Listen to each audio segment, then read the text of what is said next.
While internal components and features may vary by brand and model, the installation instructions covered are applicable for the Maytag dishwasher models listed. Model number may be found on the appliance's outer carton as well as on the interior left side of the tub. Warning: electrical shock hazard. Disconnect power before servicing. Replace all parts and panels before operating. Failure to do so can result in death or electrical shock.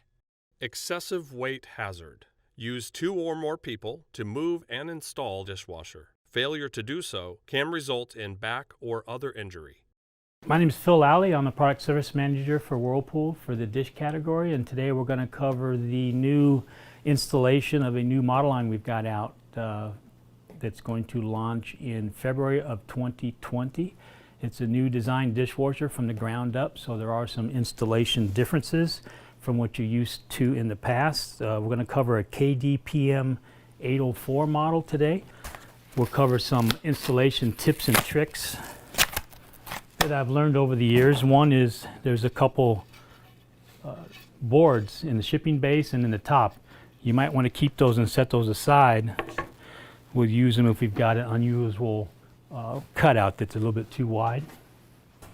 You can go ahead and tilt it on its back and remove the shipping base.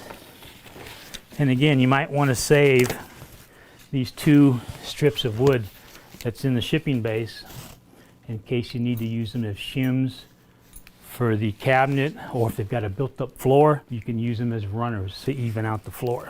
Before you set it up, you want to adjust your rear legs to the proper height for the countertop. So measure from the floor to the underside. In this case, we've got 34.5. The dishwasher comes preset from the factory at 33.5. You want to adjust the rear legs out 1 inch before you slide it into the cutout, because once you get it into the cutout, you can't adjust the rear legs.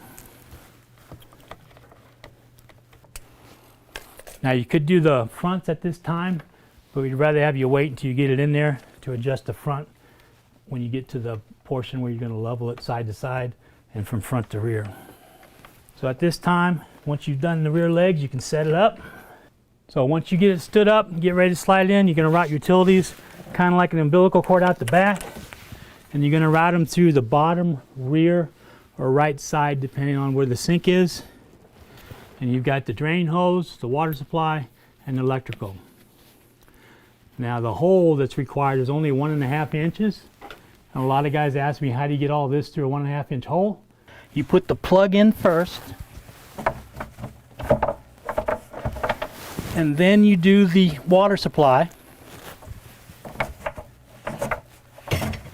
And lastly, you do your drain hose, because you can squish it down to fit through the remainder of the hole. So we've got the utilities routed through that 1.5 inch hole now. So you're going to start to slide it in to the cutout. As you're sliding it in, you also want to pull the slack out of the water supply, drain hose, and power cord so they don't pinch up behind there.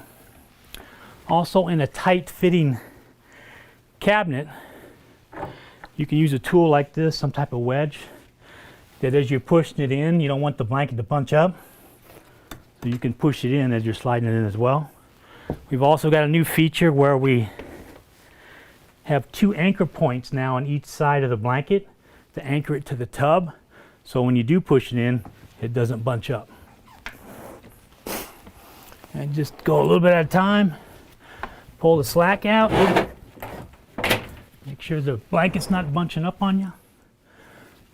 So right there's a good position. What we're going to do now is connect the anchors to anchor it to the countertop, or we can also do a side anchor if you have a stone or marble countertop. Another improvement that we made for this model line is our top mount anchor points have always been in the same location, and you can only put a screw in the wood so many times before it strips out. So we added 2 more slots. So if needed, you can move the anchors in or out to find fresh countertop. So once you get them in the slot, you just take a pair of pliers and bend the tabs or the ears on the back so the anchors are locked in. Now if you did have the option to side mount it, these anchors have 2 score marks. And depending if it's plastic or stainless tub, you score and break off the tab, for example right here, and you'd move that anchor to the side, which lines up with a hole. So when you slide it in, the side anchor, the screw goes through the hole, through this hole, and into the side of the cabinet. So once you get the anchors in there, you can slide it into where it's flush. You want to line it up with the cabinet doors or flush with the countertop. And then now is the time where you want to adjust your front legs.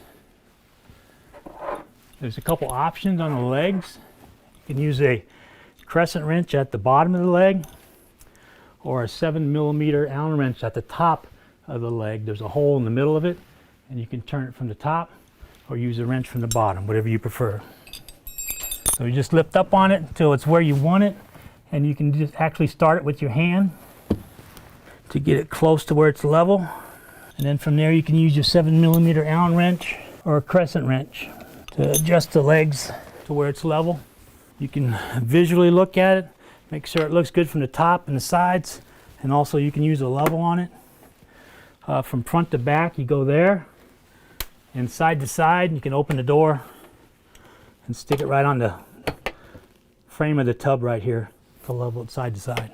Now even though you get it as level as you can with a level, you always want to ask the customer if it looks okay to them before you anchor it, because sometimes the countertop's off or the cabinets are off, and even though the dishwasher's level, it may not look right. So always ask the customer and you can adjust from there. So once we've got it level like that, front to back, side to side, flush with the cabinet doors, flush with the countertop, you want to lightly open the door. Then you want to take the 2 screws that came in the miscellaneous parts bag and anchor those right into the countertop. Now you've got 3 holes under here, so you should be able to find a fresh.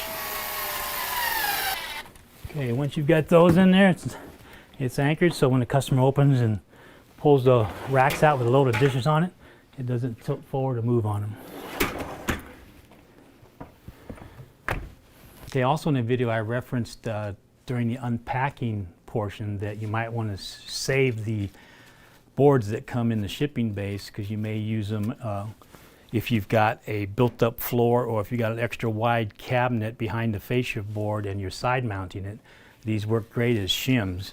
For example, on the side, if you've got a wider than 24-inch cabinet cut out behind the fascia board, there's nothing for the screw to bite into, so you can actually use the boards to shim it out on both sides to 24 inches wide, so when you slide the dishwasher in and you side anchor it, the screw has something to bite into.